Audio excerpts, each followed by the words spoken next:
संजय राऊतांचं जिथं फडणवीस साहेबांचा विषय निघल तिथं संजय राऊतांनी आता बोलणं हे बंधनकारकच झालेलं आहे. आणि आता मी जसं तुम्हाला मागाशी म्हटलं, अनिल देशमुखांचं डोकं फिरलंय. राऊतांच्या बाबतीत काय बोलावं असं मला वाटत नाही. आता आता लोक संजय राऊतांचं चालू झालं प्रेस की तुम्ही बघत असाल लोक चॅनल बदलतात.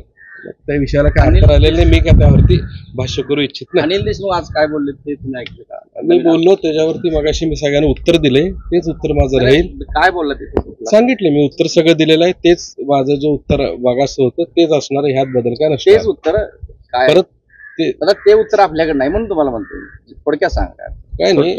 अनिल देशमुखांचे मी भारतीय जनता पार्टी एनडीएचा घटक पक्ष जनसुराज्य शक्तीचा राज्याचा अध्यक्ष असल्यामुळं 2016 पासून मी त्या ठिकाणी त्यांच्याबरोबर काम करतोय.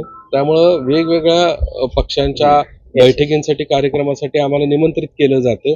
त्यामुळे अनिल देशमुखांनी जे माझे देवेंद्र फडणवीसांबरोबर दाखवलेले फोटो आहेत हे काय नवीन शोध काय तर डिटेक्टिव्हगिरी केल्यासारखे फेसबुकवरती सगळ्या वर्तमानपत्रात आलेले फोटो आहेत. त्यामध्ये काय गरज नाही आहे त्या विषयावरती चर्चा करायची. त्यामुळे मला आता त्या बाबतीत काय बोलायची गरज वाटत नाहीये की काय नाही आहे. आणि माझी देशमुखांची ओळख ते अन्न नागरिक पुरवठा मंत्री होते तेव्हापासूनची आहे. त्यापासून माझे त्यांचे संबंध आहेत. त्यांना बहुतेक तो विसर पडला असेल. माझी फडणवीसांची ओळख ही नंतरची.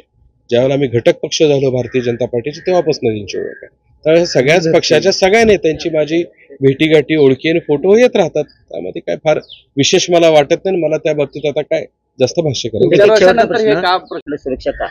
अहो ज्या वेळेला मी घटक पक्षाचा अध्यक्ष आहे हे त्यांना सांगितलं त्यावेळेला ते त्यांना शोध घेऊ दे. घटक पक्षाच्या अध्यक्षाने दिलेला आहे झालं. ह्यापेक्षा जास्त काय. एबीपी माझा, उघडा डोळे बघा नीट.